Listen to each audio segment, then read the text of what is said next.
Hello everybody, welcome to this video. It's the second video in the series on the History Boys. You've hopefully watched the first video and you now know that what I'm going through in this video series comes from the new Faber educational edition of the History Boys. You can pick it up in all good bookshops or you can order online on Amazon, and you get the complete original play and 80 pages of analysis from me, so please do pick up a copy. I want to talk to you today about one of the major themes of the text, which is attitudes to education. It's quite likely that in some way an exam question will either ask you about this explicitly or you will bring it into your answer.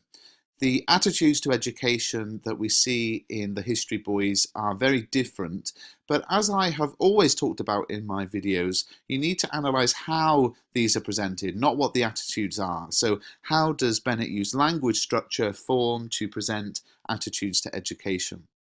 Now, there are four major attitudes to education presented within the play. Each is really symbolized by one of the different teachers. And the first is the attitude to education, which is personified through headmaster.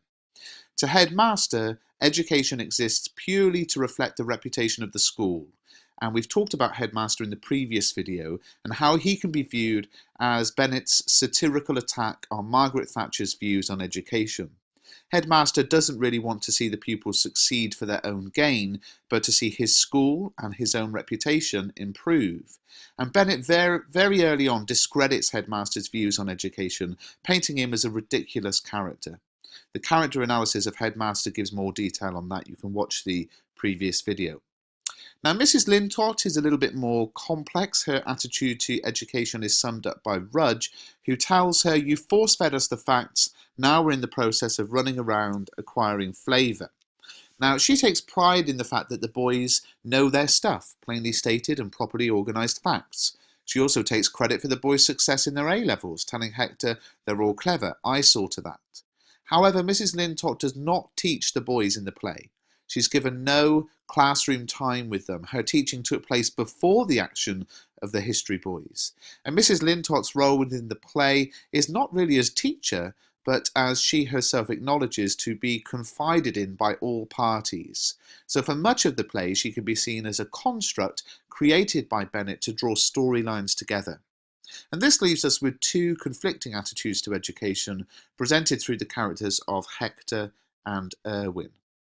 So Hector's view of education is summarised well by Timms, who explains to Irwin that Mr. Hector's stuff's not meant for the exam, sir, it's to make us more rounded human beings. Hector believes that exams are the enemy of education. So Hector's views are a direct attack on the results-driven attitude to education symbolised by Headmaster, itself a reflection of the prevailing 1980s attitude to education.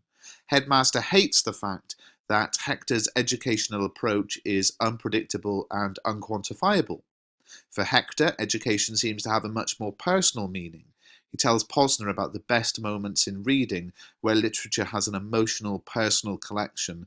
And Hector really believes that literature helps you understand life, not just pass exams, I should say.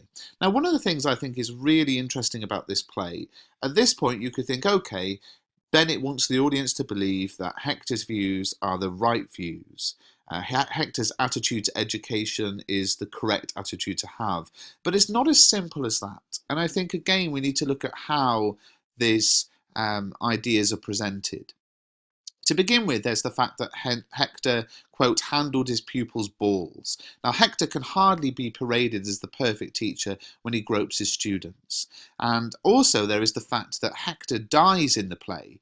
I think this is another clue that he's not meant to be taken as an allegory of truth. His death suggests that his approach to education is dying. The exam factory of modern education that you guys are all in right now, and perhaps that his own view of education was not perfect either. Bennett doesn't allow the audience to draw simple conclusions about Hector and what he stands for. The flash forward at the end is interesting too, and this is an analysis of structure. So at the end, we learn that of all Hector's boys, there is only one who took everything to heart, remembers everything he was ever taught, the songs, the poems, the sayings, the endings, the words of Hector never forgotten. And of course, this is Posner. But the result is far from positive. We learn that Posner has a host of friends, though only on the internet, and none in his right name or even gender. So it's not like the lasting impact. So basically, we've got Posner who takes on board everything and really embraces everything Hector stands for, but goes on to quite an unhappy future. And that's what I think is really interesting, is that Hector seems to be the correct answer. If you ask yourself, and please do put a comment in the comment section, who would you rather be taught by? Would you be taught by Headmaster? Would you be taught by Mrs. Lintott, Hector, or Irwin? Hector, everybody loves most of the qualities of him as a teacher, but of course, ultimately, all of these things don't suggest that he is the teacher that personifies or typifies the correct answer. And then we've got Irwin. So whatever Hector stands for in terms of education, it's the direct opposite to Irwin. Irwin believes that education is about mastering exam technique. His own approach is to find a proposition, invert it, then look around for proofs.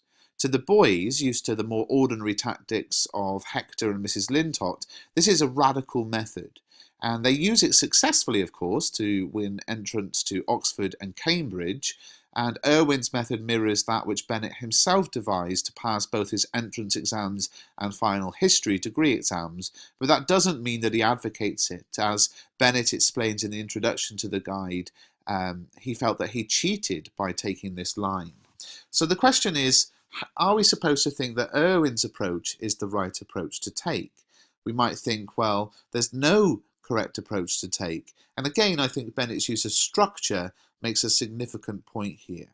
There's the structural device of repetition that is used to ultimately discredit Irwin's approach to education. As I talk about in the character analysis of Rudge and Dakin in the book, the History Boys can be viewed as a coming-of-age story where characters develop and change throughout the text. They turn from ultimately children to adults. But this is not found in the character of Irwin. In fact, we see Irwin is very much the same person throughout the play, despite the numerous periods in which we meet him. Chronologically, Irwin is seen as a TV historian 5 years after teaching, and a politician around 15 years later, and the audience might wonder why these detailed future moments are given so much precedence in the play, but a close reading of the scenes gives us the answer, because we're looking at repetition, as we can see here on the screen. During one of his history lessons, Irwin tells the boys, if you want to learn about Stalin, study Henry VIII. That's on page 35. 5 years later, as a TV historian, he repeats the same line. If you want to learn about Stalin, study Henry VIII. And this repetition is used by Bennett, I think, to suggest that Irwin, unlike Dakin and Rudge, has been unable to escape the past. He's not progressed or grown as a character, and this undermines his approach to education as we come to believe that it doesn't lead to any personal growth. Irwin uses the same approach to politics and entertainment at the start of each act, and here Bennett may well be criticising how Irwin's contrarian approach has now found its way into those spheres too. So what is the answer? It doesn't seem that there is one. Bennett presents a number of different attitudes to education, but refuses to promote one above the other. And this forces the audience and you as the student to consider your own views. Will you prefer the shallow but ultimately successful approach of Irwin, or the deeper, more personal one of Hector? It's something to explore in the exam. Please do give the video a thumbs up, and if you haven't done so already, do subscribe.